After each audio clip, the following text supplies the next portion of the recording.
Muy buenas tardes, sean bienvenidos al Ateneo de Santander, que en esta situación tan extraña y tan distópica, pues tratamos por todos los medios de seguir manteniendo una actividad que tenga interés y que haga que la cultura no quede sumergida bajo esta ola del coronavirus que nos está afectando a todos. Como ustedes saben, esta conferencia, como todas las que se están celebrando ahora en el Ateneo, está siendo transmitida en directo por streaming y quedará grabada y accesible a todas las personas que quieran verla en la página web del Ateneo de Santander. Esta tarde está con nosotros Rafael Puyol, cuyo currículum no solamente es extensísimo, sino que además es densísimo también, porque es una persona que ha estado siempre en el área de la cultura y el conocimiento, especialmente en el área de las universidades, y que yo voy a tratar de resumir su currículum porque, como he dicho antes, es realmente impresionante. Él en la actualidad es presidente del Consejo de Administración de UNIR, que es una universidad que tiene una pierna en España y otra en América, en la América hispana. Él es presidente del Consejo Directivo de UNIR, que también tiene una universidad en La Rioja, en España. Es al mismo tiempo vocal del Consejo Editorial de Nueva Revista y anteriormente ocupó el cargo de presidente del Consejo Asesor de esa universidad. Pero anteriormente ha tenido muchos irrelevantes cargos. Ha estado al frente del Instituto de Empresa, de donde fue vicepresidente de Relaciones Institucionales, vicepresidente de la Fundación y director del Observatorio de Demografía y Diversidad Generacional. En la IE Universidad desempeñó además el cargo de presidente del Consejo Directivo y posteriormente de presidente del Patronato. Él es licenciado y doctor por la Complutense de Madrid y ha sido catedrático de Geografía Humana, desempeñando los cargos de vicedecano de la Facultad de Geografía e Historia, vicerrector de Ordenación Académica y rector de la Complutense de Madrid. Y en la actualidad es rector honorario de esa universidad, la más importante de España. Su especialidad, que es de la que además va a hablar aquí esta tarde, es la demografía. Tiene publicados nada menos que 18 libros e innumerables artículos científicos de su especialidad. Sus líneas de investigación en las que más ha profundizado han sido las migraciones y el envejecimiento demográfico. Dos asuntos que no hace falta que yo los recalque, están de rigurosa actualidad. Él creó y fue el primer presidente del Grupo de Población de Asociación de Geógrafos Españoles.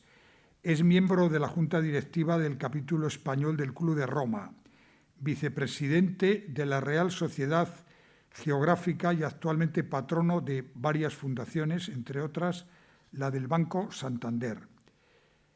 Es académico de la Real Academia de Doctores y académico social de la European Academy de Ciencias y Artes de Salzburgo, miembro ejecutivo y del Consejo de Administración del portal Universia, miembro del jurado del Premio Princesa de Asturias a la investigación científica y técnica entre los años 1996 y 2006. Sigue en el jurado de Ciencias Sociales que presidió en 2017. Ha sido presidente de la CRUE, de la Conferencia de Rectores de Universidades Españolas, miembro de la Comisión de Expertos para el Estudio de la Reforma Universitaria Española y perteneciente al Consejo Asesor de la Cátedra UNESCO de Política y Gestión Universitaria. Su listado de condecoraciones, méritos y honores es larguísimo. Cruz del Comendador del Orden del Mérito de la República Federal Alemana, Gran Cruz del Mérito Aeronáutico y del Mérito Naval con distintivo blanco, Gran Cruz de Alfonso X el Sabio, Orden de Honor Núñez de Balboa de la República de Panamá, Orden de Lituania del Gran Duque Gediminas, socio de honor de UNICEF y tiene la medalla conmemorativa de los 55 años de esa institución. Tiene además la medalla de oro de la Universidad Complutense de Madrid, de Praga, Bratislava, Anuak en México, La Habana y Helsinki. Doctor honoris causa por las universidades de Anuak en México, Universidad del Norte en Paraguay, Universidad Nacional de Cuzco, Perú, Universidad Ricardo Palma, también en Perú, Universidad Interamericana de Puerto Rico, Universidad Rodríguez Ureña de República Dominicana, Universidad de Panamá y alguna más que omito. Es profesor visitante de la Universidad de Bogotá y miembro internacional de la Advisory Board de la University King Abu Dhabi de Arabia Saudita. Es presidente honorario de SECOT Senior Españoles para la Cooperación Técnica y articulista habitual en diferentes medios de comunicación. Pero además, Rafael Pujol, además de este impresionantísimo currículum, es una persona que conoce bien nuestra tierra Cantabria, muy vinculado a la localidad de Comillas, pero muy vinculado en general a nuestra tierra. Y por eso creo que para el Ateneo es un honor tenerle esta tarde aquí para que nos hable además de un tema, insisto, quizás mi trayectoria periodística me lleve a ello, un tema de rigurosa actualidad como es la incidencia, las consecuencias que va a tener esta pandemia que estamos padeciendo, tanto en la demografía como también en los usos y costumbres, lo que podríamos llamar el entorno sociológico. Y yo ya sin más le paso la palabra al doctor Rafael Pujol. Bueno, pues muchísimas gracias, Manuel Ángel, por esta generosísima presentación y muchísimas gracias a todos ustedes que a pesar de la pandemia han tenido la amabilidad de venir esta tarde a escucharme. Son tiempos difíciles, lo sabemos todos, y por lo tanto este tipo de actividades no puede estar nutrido por un número muy elevado de personas y resulta especialmente agradecer a aquellas que han querido venir su presencia esta tarde con nosotros. Yo voy a hablarles de un tema que efectivamente creo que es de una gran actualidad desde una perspectiva, o mejor dicho, desde una doble perspectiva, porque pretendo presentarles las repercusiones que la COVID-19 está teniendo en el medio ambiente desde el punto de vista medioambiental y pretendo posteriormente hacer lo mismo con el ámbito sociodemográfico, es decir, la influencia del COVID en el medio y en el hombre, en definitiva, en el medio y en la población. Empezaré, por lo tanto, con el tema medioambiental. Seré más breve. Esta parte no constituye una de mis prioridades científicas. Yo soy especialmente un demógrafo y, por lo tanto, le dedicaré un poquito más de atención a esa segunda parte de las consecuencias sociodemográficas. Y lo hago también por una razón muy sencilla, y es que creo que las influencias sobre el medio ambiente han sido importantes, pero muy temporales, de tal forma que cuando pase la fase álgida de la pandemia, las cosas es muy probable que vuelvan a la situación que tenían con anterioridad y, sin embargo, creo que las consecuencias en el ámbito demográfico van a tener mucho más alcance, mucha más importancia. Bueno, veremos las unas y veremos las otras.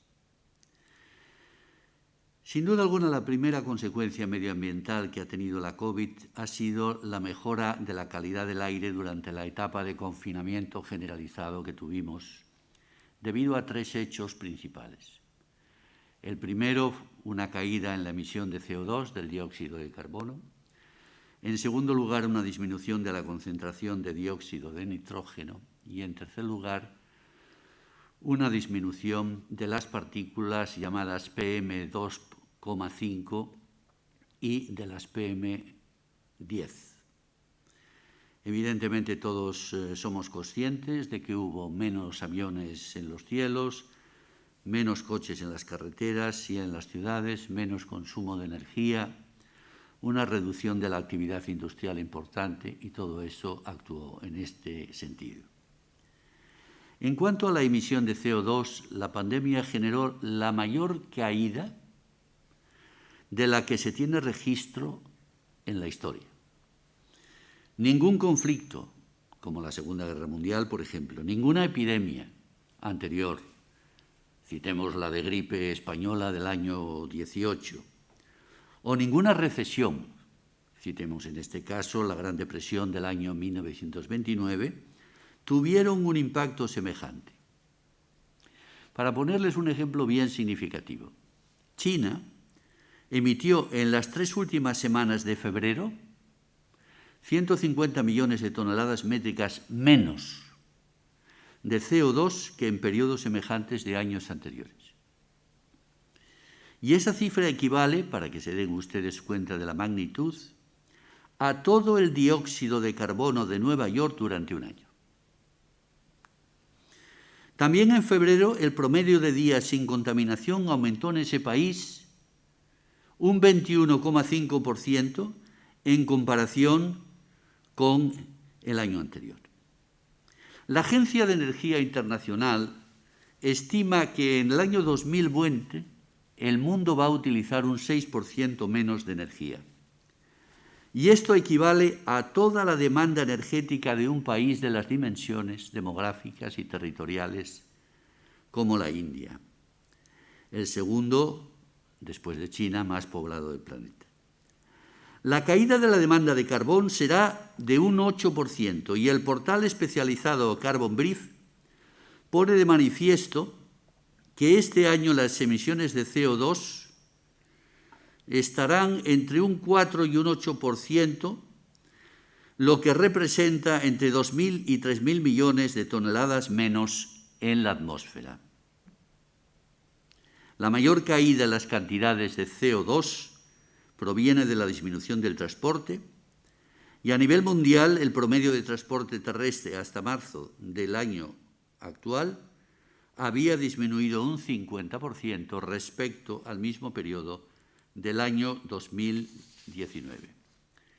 También ha descendido el transporte aéreo, si bien las emisiones provenientes de los aviones representan una parte más reducida del total de emisiones emitidas a la atmósfera.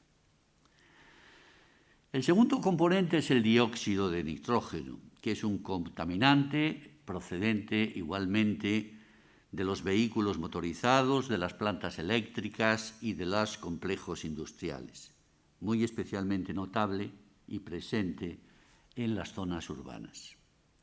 Su disminución ha sido notable en todos los países afectados por la pandemia. Desde febrero, los satélites de la NASA han observado caídas de este componente de entre un 20 y un 30% de las emisiones de dióxido de nitrógeno en algunos territorios, por ejemplo en China, en Italia y también en España. En este sentido, hay un centro en Valencia, que es el Centro de Tecnologías Físicas de la Universidad Politécnica, que ha publicado un estudio que refleja descensos significativos de este compuesto en diferentes ciudades como Barcelona, donde disminuyó en los periodo álgido de la pandemia nada menos que un 83%, en Castellón un 76%, en Madrid tuvimos un descenso del 73%, en Alicante del 68%, o en Valencia del 64%. Y en la misma línea ha actuado la reducción de partículas, las que yo antes denominaba PM2,5, PM10. Esas partículas son, como saben, polvo, cenizas, hollín, cemento, polen, partículas metálicas, etc. Las PM2,5 significan que tienen un diámetro inferior a 2,5 micras, que son 100 veces más delgadas que un cabello humano. Y las PM10, diámetro inferior a 10 micras, provienen en buena parte de las emisiones de los vehículos diésel y tienen una gran capacidad de penetración en las vías respiratorias. Por lo tanto, su disminución en este sentido resulta favorable. La disminución de CO2, de NO2 y de partículas microscópicas es, por lo tanto, clara. Su efecto es positivo para la salud, pero no obstante, quizás convenga relativizar su impacto por dos razones. La primera es que se produjo en un momento de fuerte confinamiento, o precisamente a causa de él, y por lo tanto benefició, lógicamente, a menos personas. La segunda es su temporalidad. Con el desconfinamiento los valores han vuelto a crecer y si se producen evidentemente nuevos confinamientos, y nada es descartable en estos momentos de gran confusión, pues podría volverse a reproducir una disminución del impacto de estos contaminantes. Yo diría que como balance el saldo es agridulce.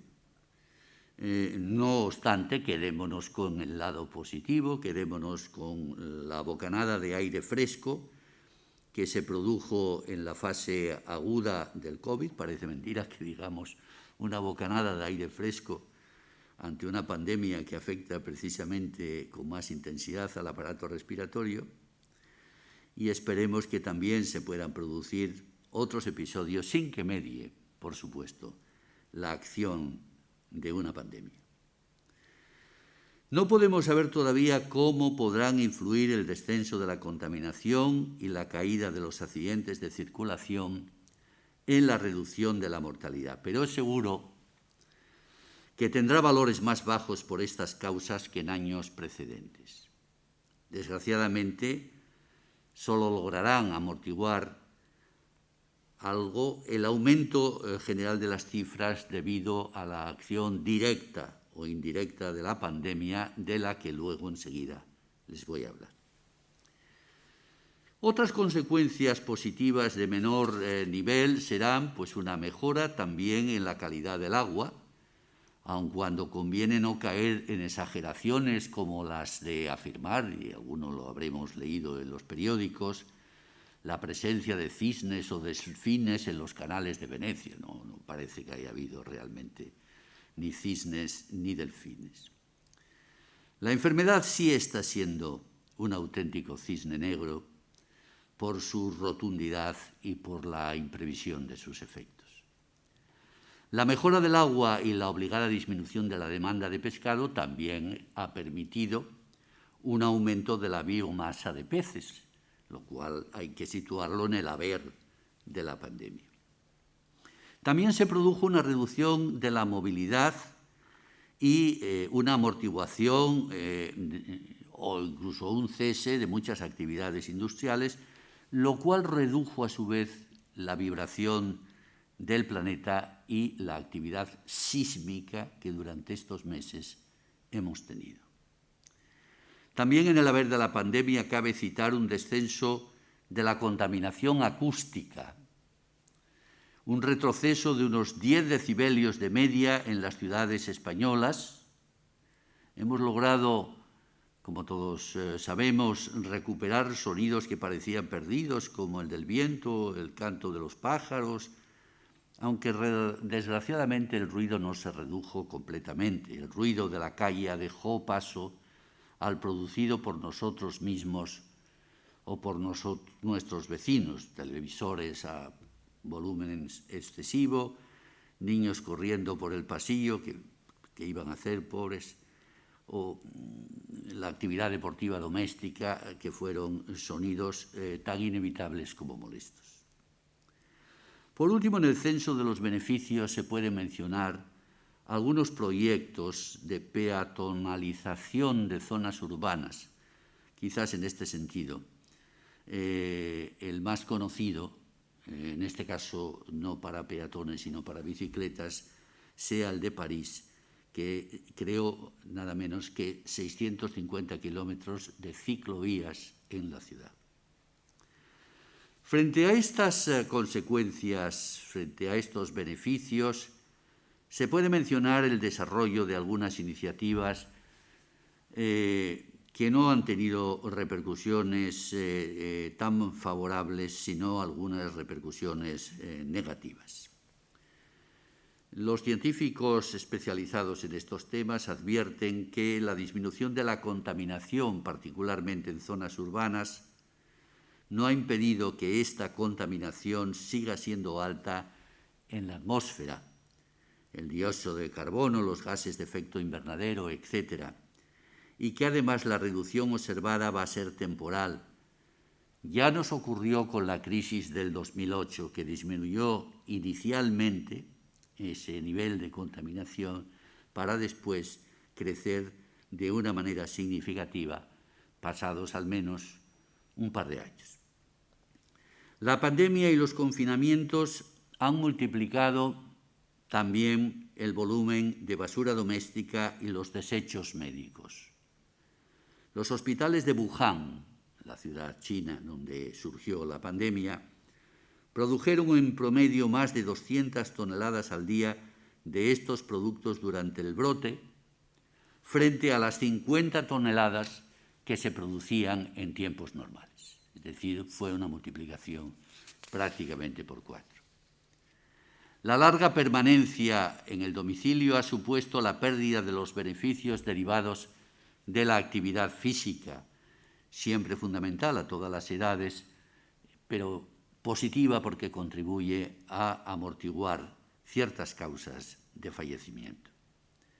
El confinamiento ha multiplicado también la exposición al tabaco. Los fumadores pasivos han estado expuestos durante más tiempo a sus efectos nocivos, lo cual contribuye a la aceleración, como todos sabemos, de muchas enfermedades. También se ha producido lo que podríamos llamar un resurgimiento del plástico. Piensen que muchos de los materiales para luchar contra la COVID tenían este componente. Las mascarillas, especialmente las FFP, los guantes, las batas impermeables, las gafas, las viseras, los respiradores, las jeringuillas, las bolsas de sangre, las mamparas, los cubículos se han multiplicado por doquier, cuando además el uso de este material, el plástico, comenzaba a controlarse. Es suficientemente conocido que la contaminación por plástico constituye uno de los grandes problemas ambientales, según el Programa de las Naciones Unidas para el Medio Ambiente. Precisamente en el año 2021 iba a ser un año crucial en la lucha contra la utilización excesiva del plástico, sobre todo de ese plástico de un solo uso, que debería estar prohibido en la Unión Europea a partir de esa fecha. Ese proceso ha quedado frenado, aunque, si ustedes lo han visto, en los últimos presupuestos que ha presentado el presidente ayer, precisamente hay una penalización contra el uso del plástico de un solo uso, es decir, de esas bolsas que nos dan en los supermercados o de esos otros materiales que desechamos prácticamente al llegar a nuestro domicilio. Por último, la COVID ha supuesto la paralización, y esto sí que es serio, de algunas iniciativas de reciclaje. Por ejemplo, se ha retrasado la cumbre anual sobre la acción climática de la ONU, que se iba a celebrar en Glasgow, y otras reuniones sobre biodiversidad y océanos que también iban a tener lugar.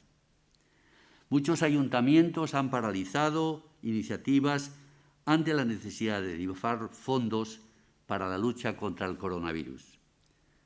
Y algunas aerolíneas, lo hemos leído también en los periódicos, están presionando a las administraciones para que posterguen las políticas de reducción de emisiones causadas por el tráfico aéreo.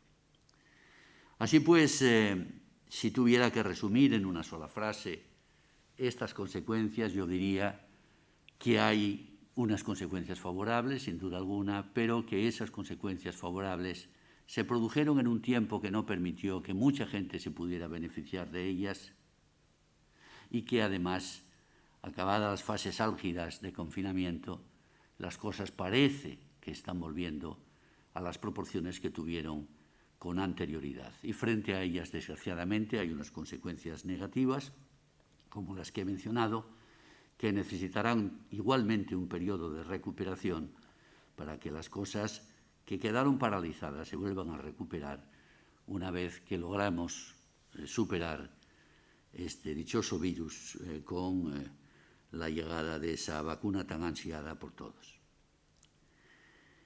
Estas consecuencias, por lo tanto, tienen un alcance temporal y, sin embargo, las que ahora les voy a presentar, que son las consecuencias demográficas, se puede decir que van a tener quizás un alcance más permanente, más duradero, por lo menos. A mí me gusta siempre recordar, cuando se habla de una pandemia, ese libro de Saramago sobre la ceguera, en la que él dice que toda pandemia lleva aparejada una pérdida de visión porque no se ve la enfermedad hasta que explota. Incluso se niega a veces su existencia o su importancia, y eso hace que las medidas, cuando se adoptan, resulten tardías. Yo creo que eso es lo que ha ocurrido en nuestro país. Empezamos tarde a enfrentar la enfermedad y además con medios escasos, o quizás empezamos tarde porque teníamos medios escasos. Recuerden todos que las mascarillas no se consideraban al principio necesarias, quizás no por una percepción equivocada de su utilidad, sino simplemente porque no las había. Se empezó tarde a combatir la pandemia y además no se hicieron las cosas bien. Y me gusta también recordar, cuando hablo de estos temas, un estudio de una académica americana llamada Rachel Kleinfeld, que dice que los factores que han determinado el éxito de una nación para contener la COVID-19 son 3. 1, la experiencia previa de un gobierno para gestionar crisis semejantes. 2, el nivel de confianza que puede tener la gente en su propio gobierno. Y 3, la capacidad de actuación de ese gobierno frente a la enfermedad.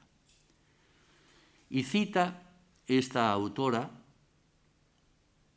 repito, Rachel Kleinfeld, que países como Taiwán, como Corea del Sur, como Hong Kong, como Singapur, aprendieron mucho de la epidemia anterior de SARS del año 2002 y 2003 y supieron desarrollar medidas rápidas de contención. En esos y otros países que han combatido con eficacia la COVID-19, la gente además tiene unos razonables niveles de confianza en las instituciones públicas.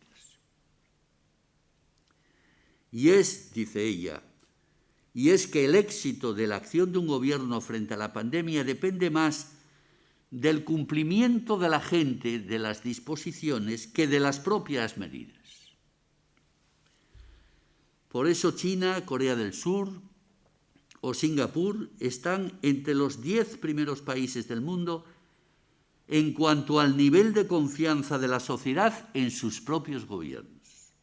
Y, por cierto, con sistemas políticos muy diferentes.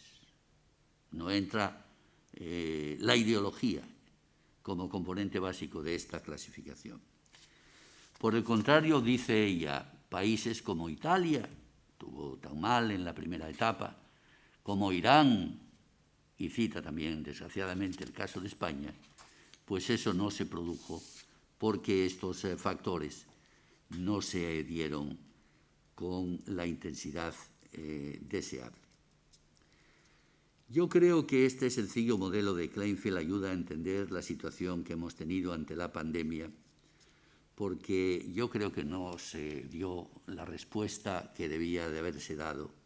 Se empezó tarde, una buena parte de la sociedad y los partidos políticos de la oposición han manifestado desconfianza ante las decisiones del Gobierno y este no ha actuado precisamente con la eficacia necesaria para afrontar la crisis.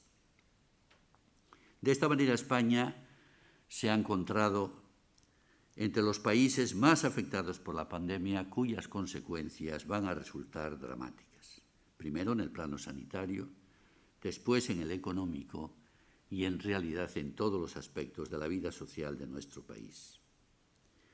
Hay ya bastantes análisis económicos que ponen de manifiesto la gravedad del problema. Yo voy a tratar aquí el tema desde un enfoque distinto, que es el de las consecuencias sociodemográficas que ya vislumbramos que está teniendo en estos momentos.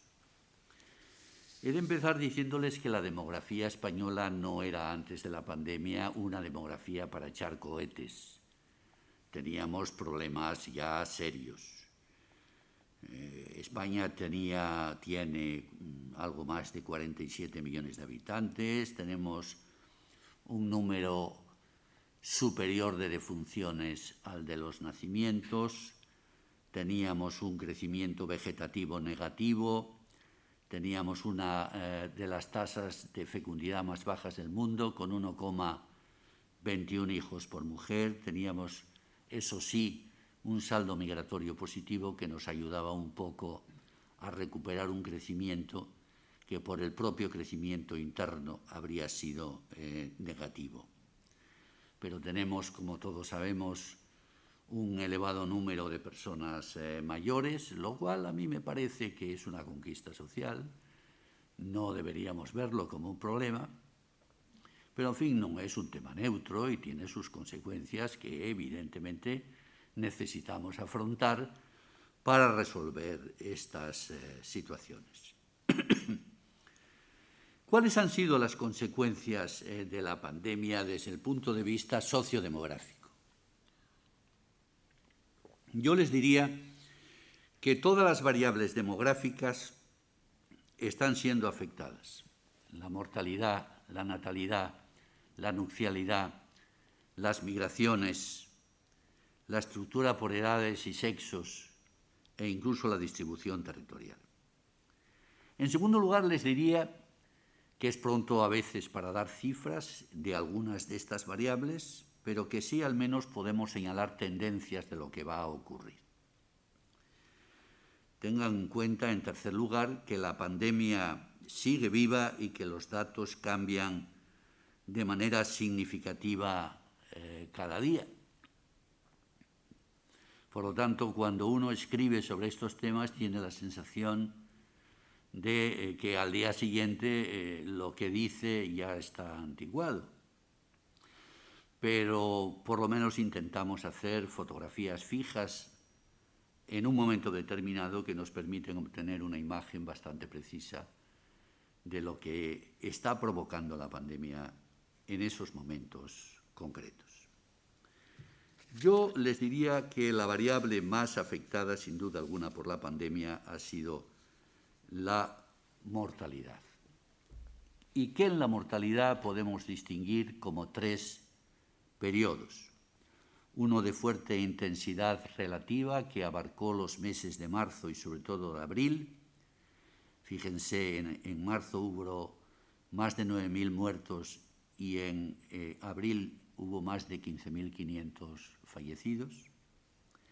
Un segundo de aumento moderado y muy bajo al final, En mayo cayeron las defunciones a 2.500, en junio a 1.200 y julio solo tuvo 82 defunciones. Y una tercera fase que empezó en agosto, En agosto ya subieron a 650 los fallecidos, septiembre ya tuvo 2.600 y octubre hasta el 20, 2.237, que sin duda alguna podrán llegar a ser más a finales de este mes. En segundo lugar, yo les señalaría la existencia de una guerra de cifras en esto de los fallecimientos que todos ustedes conocen perfectamente. Yo creo que hay una diferencia muy significativa entre las cifras de fallecidos que está dando el Ministerio de Sanidad y las cifras que están recogiendo algunos organismos que para mí tienen toda la solvencia, como el Instituto Carlos III o el Instituto Nacional de Estadística. Yo siempre me acuerdo cuando hablo de estos temas, de estadísticas, lo que decía Winston Churchill, que parece que tenía una cierta aversión a las estadísticas y que se le atribuyen frases que aseveran esta especie de rechazo. Quizás ustedes las conocen. La más famosa sea la de «solo me fío de las estadísticas que yo mismo he manipulado», decía Churchill. Pero no se quedan cortas estas otras perlas de Churchill sobre las estadísticas. Decía: «Las estadísticas son como un bikini, muestran datos interesantes pero esconden lo realmente importante». O finalmente, esa clasificación escueta del valor de las cosas que él hacía cuando afirmaba: «Hay verdades, medias verdades, mentiras y estadísticas». Yo creo que, no obstante, vivimos una época en la que resulta difícil sostener la veracidad de una estadística manipulada, porque siempre hay otras que ponen en solfa sus resultados y devuelven la realidad a sus justas proporciones, ¿no? Y no es cierto que una buena estadística ocupe el último lugar en el escalafón de la credibilidad. Sus datos suelen reflejar verdades como puños y son útiles para conocer una determinada situación y para facilitar la toma de decisiones, ¿no? Y les hago una comparación para que ustedes vean las diferencias tan significativas que se dan entre lo que podríamos llamar las cifras oficiales de fallecimientos y las cifras que dan algunos organismos estadísticos, ¿no?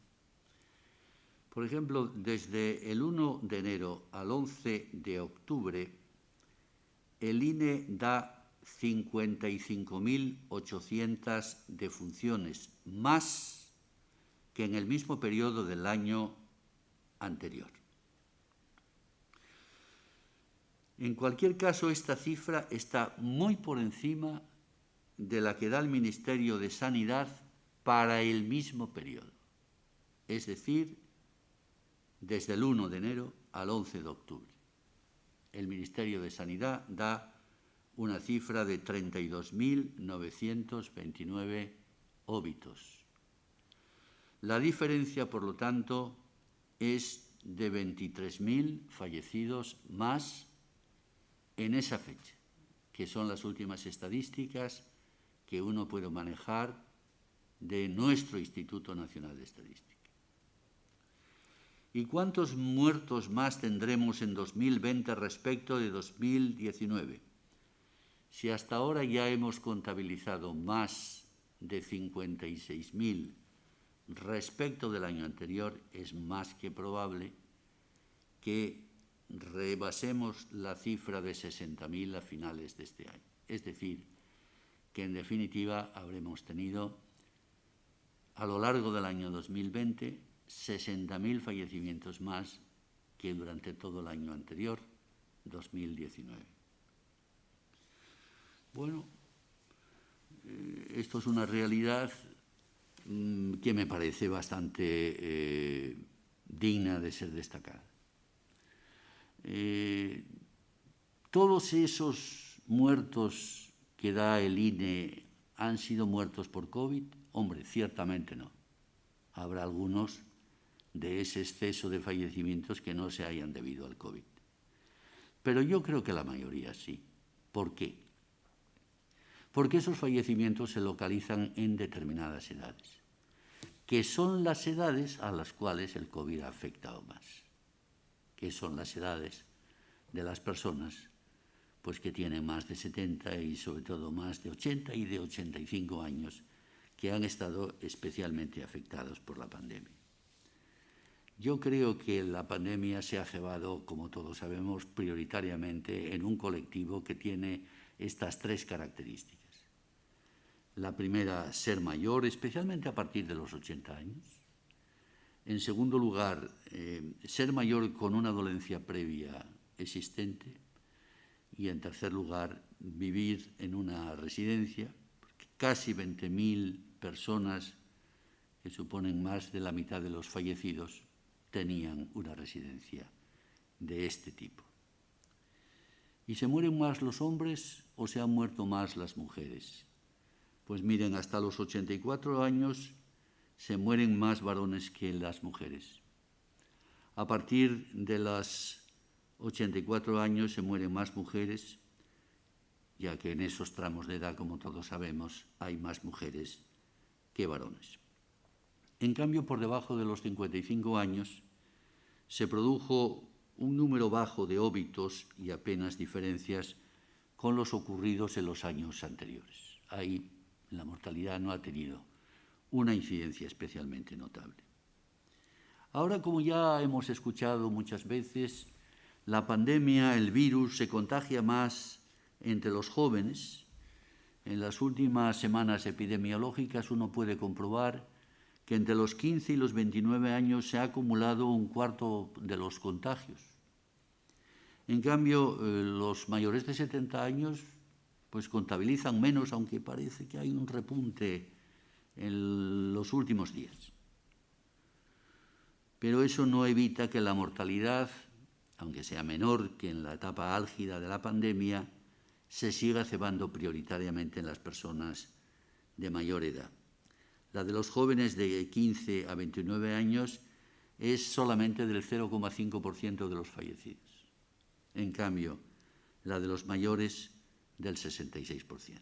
Por lo tanto, aunque haya disminuido la proporción de contagiados entre las personas mayores, siguen protagonizando la mayor parte de los fallecimientos. Y uno tiene siempre la tentación, llegados a este punto, pues, de hacer una llamada reiterada a la responsabilidad de los menores de 30 años. Tenemos ahí un nuevo escenario para la solidaridad intergeneracional. Primero la ejercieron los mayores durante los años de crisis económica anterior, como todos sabemos. Ahora deben ser los jóvenes con comportamientos que ayuden a salvar las vidas de sus propios congéneres, ¿no? Menos botellones, más distancia de seguridad, más mascarillas. Yo creo que podemos decir que hay tres grandes grupos transmisores del virus. En primer lugar, esos jóvenes menores de 30 años. En segundo lugar, los llamados negacionistas, que ponen en entredicho la gravedad del virus y algunos incluso su propia existencia. Y lo que llamaríamos los necesitados, esas personas que anteponen su necesidad imperiosa de trabajar a cualquier otra consideración, incluida la posibilidad de estar contagiados y de contagiar a los demás. Contra los negacionistas no caben actuaciones que modifiquen sus comportamientos, convencidos como están de la bondad de sus argumentos. Con los insolidarios o los necesitados sí son posibles medidas de concienciación que amortigüen ese papel protagonista que están jugando, desgraciadamente, en la propagación del virus. Y a todos, instituciones o personas, nos compete, por lo tanto, esa labor pedagógica de concienciación. Supongamos, como decía hace un instante, que el número de fallecimientos totales será superior a los 60.000 en relación a los que hubo el año anterior. Bueno, lugar ocuparía en la clasificación de las causas de muerte la pandemia de COVID-19? Pues hombre, quedan lejos de los datos todavía de los fallecidos por enfermedades del aparato circulatorio. En el último año del que tenemos estadísticas, que es el año 2018, por esta causa murieron 120.000 personas. Está lejos también de los causados por los distintos tipos de tumores. En ese mismo año se murieron 112.000 personas por estas causas. Pero supera el virus ya la incidencia de algunas enfermedades típicas de nuestra era. Por ejemplo, supera las enfermedades del sistema nervioso, a los trastornos mentales, a las enfermedades del sistema digestivo o a las causas externas de fallecimiento como son los accidentes de tráfico o incluso los suicidios. Fíjense, descendiendo al detalle y a título comparativo, la demencia produce aproximadamente unos 21.600 fallecidos. El Alzheimer produce unos 15.000. La diabetes, 10.000. El cáncer de mama, 6.600. Y el de próstata, 5.800. ¿Y qué lejos quedan los fallecidos por el virus? Repito, alrededor de 60.000. De los suicidios, 3.300. O de los accidentes de tráfico, que han bajado bastante y están alrededor de 1.900 aproximadamente. Si sobre las defunciones hay una guerra de cifras, sobre las repercusiones en la natalidad no hay cifras. Lógicamente, no las puede haber. Esas cifras las tendremos a finales de este año o en los primeros meses del año que viene. Lo que sí podemos advertir es que probablemente también va a actuar sobre la natalidad, haciendo descender todavía más sus cifras. Estamos ya en una situación de natalidad muy delicada en el país. Desde la crisis del año 2008 hasta el año 2019, el número de nacidos en España ya había disminuido en 135.000, lo cual es una cifra verdaderamente asombrosa. Pues bien, yo creo que va a seguir produciéndose una reducción de estos nacimientos como consecuencia de la pandemia. Y lo creo por dos razones principales. La primera es por la crisis económica, que va a posponer muchos nacimientos. Así lo reflejan algunas encuestas realizadas no en España, pero sí en Italia, preguntadas las mujeres en edad de procrear italianas si se planteaban tener descendencia durante, no ya estrictamente el periodo de incidencia de la pandemia, sino en los meses posteriores, la mayoría decía que no, que su intención era postergar ese deseo. Y en segundo lugar, por el temor a las posibles consecuencias que para la salud de la madre y del feto pueda tener el hecho de contraer la enfermedad.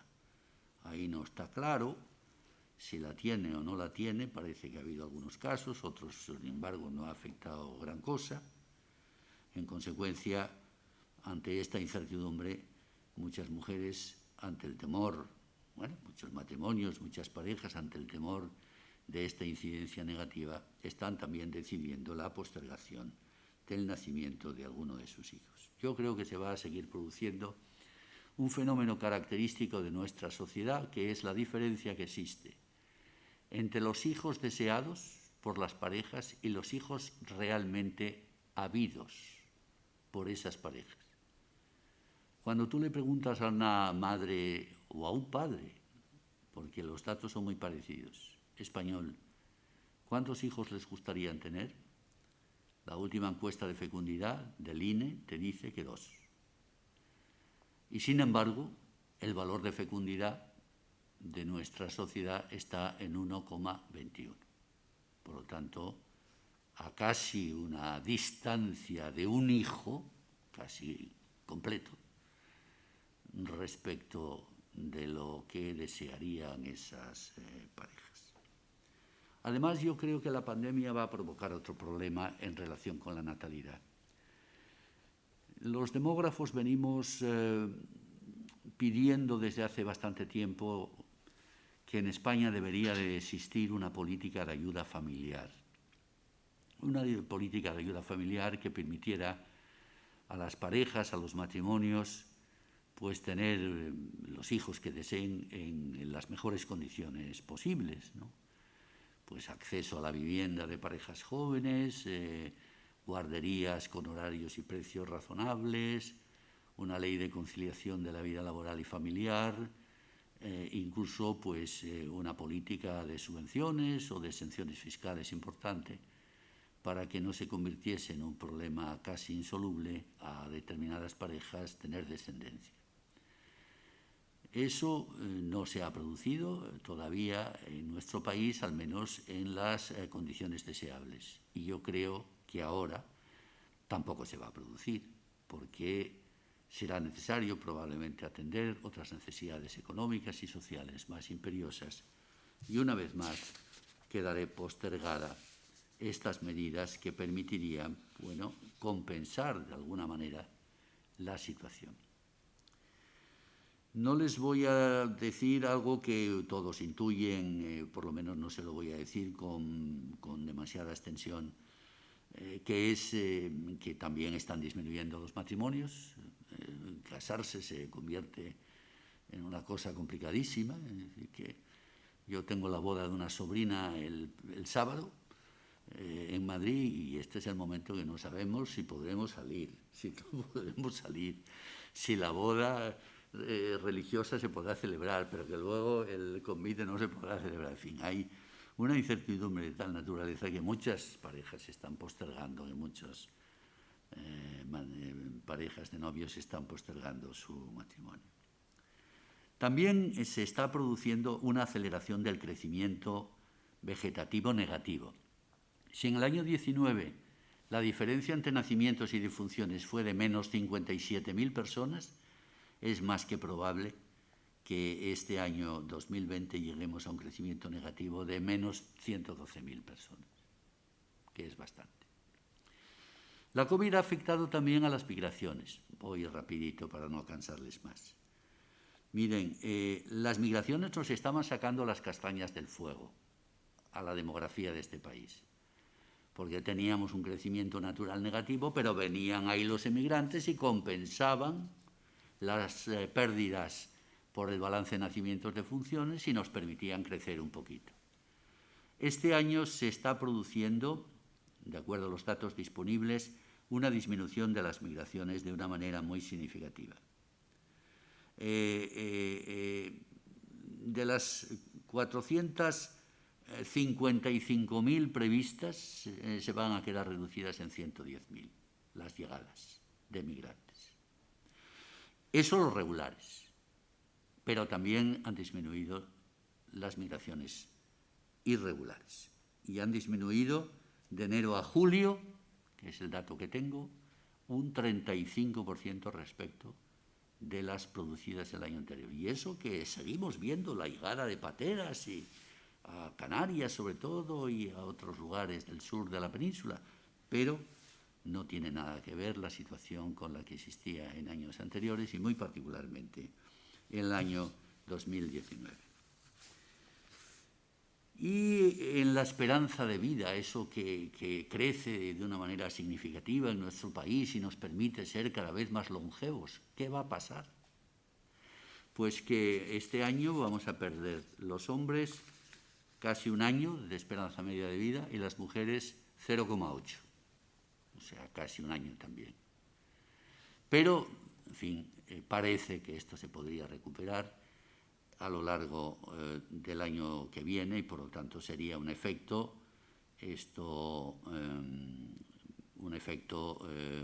temporal.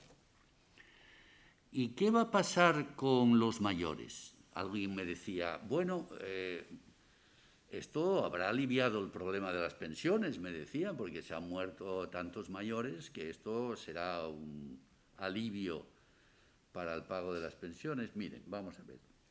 Si se ha producido una defunción acumulada en las edades altas de la pirámide, eso es una realidad incuestionable, eso va a quedar rápidamente resuelto en muy poco tiempo ya, por una razón que todos van a entender perfectamente.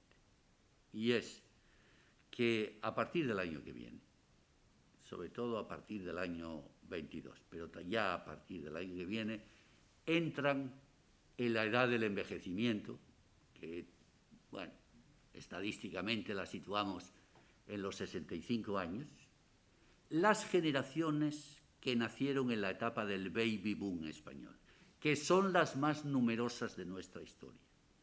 Por lo tanto, esas pérdidas que se han producido, que son reales, van a quedar compensadas en muy poco tiempo ya por las nuevas ganancias provocadas por el desembarco en las edades altas de la pirámide de generaciones muy numerosas que son las que fueron naciendo en ese prolongado periodo del baby boom que se alargó entre el año 1955 y 1975 aproximadamente.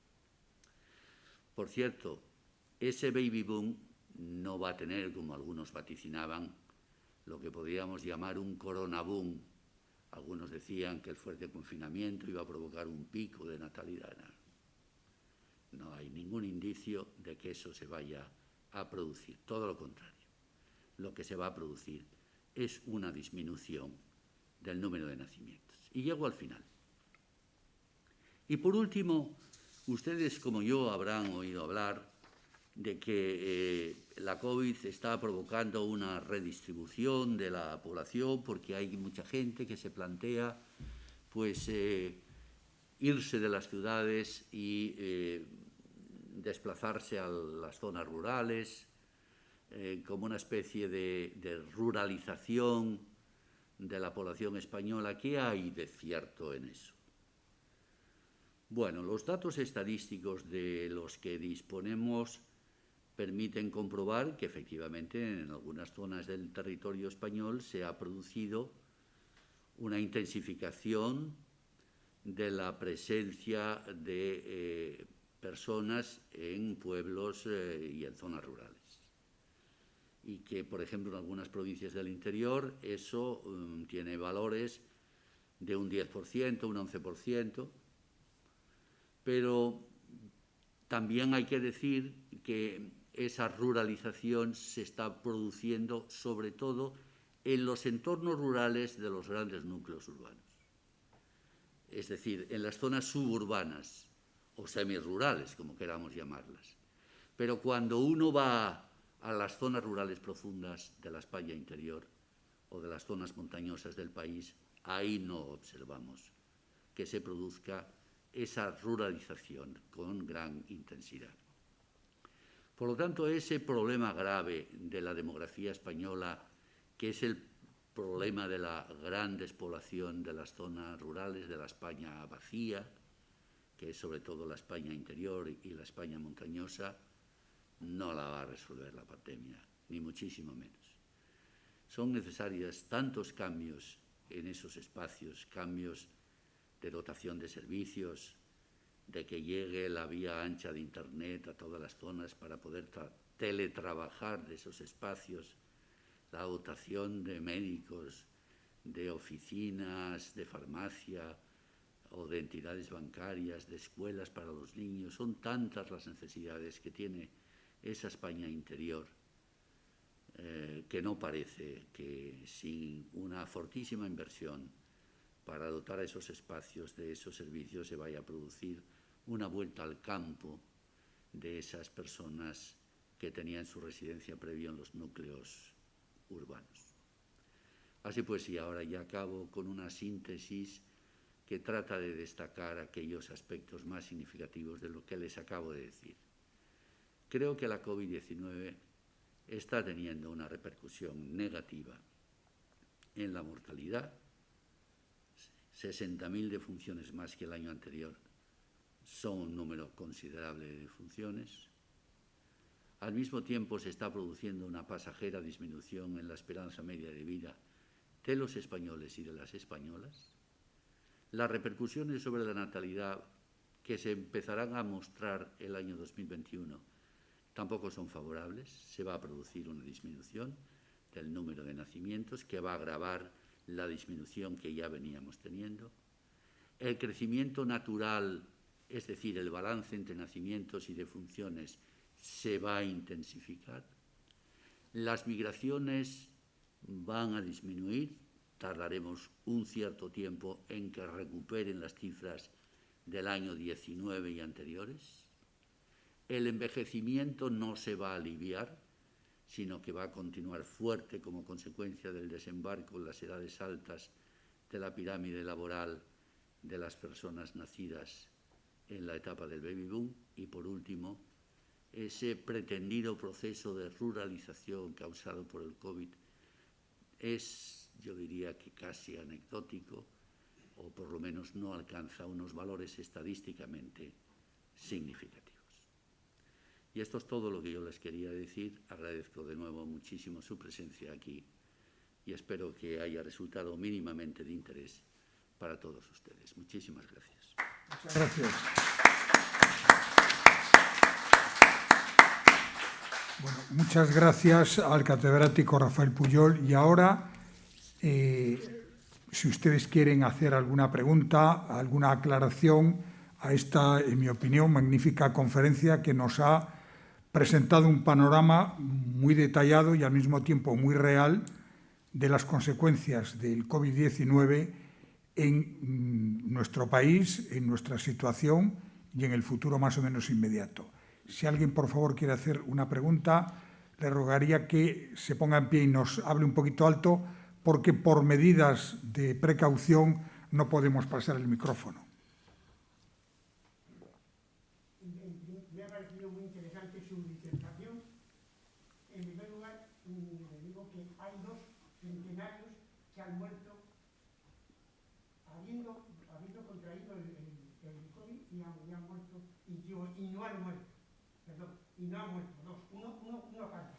No, pero yo la pregunta me dirigiría a usted como geógrafo y tal, y como, ¿qué opina usted de la cuestión del envejecimiento? Porque dice que el envejecimiento que los viejos van a hundir la economía. Yo soy sociogerontólogo y he estudiado la cuestión y no hay nada. Ahora han inventado, fíjese usted, el SOBI de la SARE economía, pero es el viejo como consumidor. Pero yo he estudiado el viejo como productor. Hay una asignatura de envejecimiento productivo en la Universidad Española. Sí, señor. Bueno, pues dicen que nos van a hundir. Y eso es mentira. Claro, se tiene que organizar un poco la sociedad, la cuestión de la seguridad social, que el Estado no sabe, no tiene ni idea, ni el PP ni el PSOE. Yo que soy también labrólogo de carrera, he estudiado la cuestión y está clarísimo. La pensión pública es copiar a Suecia. Y la cuestión privada es copiar a Austria, pero mejorada. O sea, el fondo, no la forma. Se puede hacer la mochila austríaca de mucho mejor manera, que pueda ser que todo trabajador tenga una seguridad pública sostenible y al mismo tiempo una seguridad privada pagada por el empresario, quitándole ciertas cuestiones, porque el problema de la precariedad está en las indemnizaciones de los empresarios.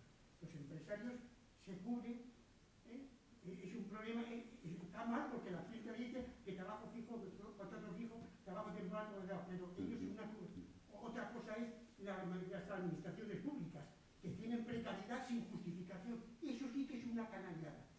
La precariedad de las empresas públicas, porque no tienen indemnizaciones. Perdón, creo que el profesor ya ha entendido bien la pregunta. No, y además, mire, me toca uno de los temas más queridos para mí, porque yo estoy trabajando precisamente estos temas. Yo he coordinado 2 grandes informes, uno sobre los trabajadores senior en las empresas españolas y otro sobre los trabajadores senior en las empresas europeas y, por lo tanto, tengo una información que daría para otra conferencia, pero no pretendo dársela, evidentemente. Yo creo que es muy importante insistir en el valor de las personas mayores como productoras. A mí me parece que es una obligación que tenemos el decir que entre los 50 y tantos y los 70 y tantos años las personas están en plena capacidad física y mental para seguir desarrollando una actividad productiva. ¿En qué? Mire, primero la economía arreglada. ¿Qué es eso de que una persona se tenga que jubilar a los 50 y tantos años? Eso es una barbaridad, teniendo en cuenta además la demografía que tenemos en este país, ¿no? En segundo lugar, en eso que los americanos llaman la gig economy, que es esa economía en la que las personas mayores trabajan mediante proyectos que les encargan las empresas con carácter temporal, a fecha fija. Primero hacen un proyecto para tal y cual empresa, después hacen otro, etc. En tercer lugar, en el emprendimiento. ¿Quién dijo que los únicos emprendedores tienen que ser los jóvenes? Los emprendedores senior tienen una tasa de éxito en sus actividades superior a la de los juniors. Y por último, pues en algo que a mí me resulta muy querido también, porque he presidido SECOT, como decía el presidente en la presentación, que es la Organización Española de Senior, y allí el trabajo voluntariado de los seniors es de una importancia absolutamente capital.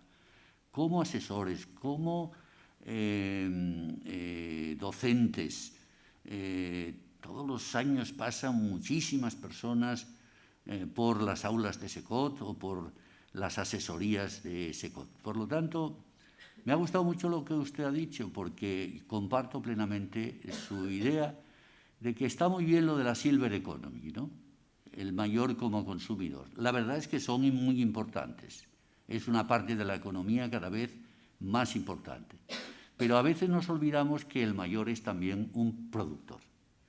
Y tenemos que reivindicar ese papel del mayor como productor en al menos esas 4 grandes áreas en donde está llevando a cabo una labor verdaderamente muy, muy encomiable, ¿no? Bien, ¿alguna otra pregunta? Pues agradecer de una manera especialmente singular al profesor Rafael Pujol esta intervención y la generosidad de venir a Santander a pronunciar esta conferencia en unas circunstancias que no son precisamente favorables. Y a todos los que nos están siguiendo a través de la retransmisión en directo de esta conferencia, agradecerles también que desde sus casas estén siguiendo la actividad del Ateneo y que sepan que esto quedará grabado y dentro de 2 días, 3 días, estará esta conferencia disponible en la página web del Ateneo para todas aquellas personas que la quieran volver a ver o ver por primera vez. Muchísimas gracias, profesor, y gracias a ustedes. Buenas tardes.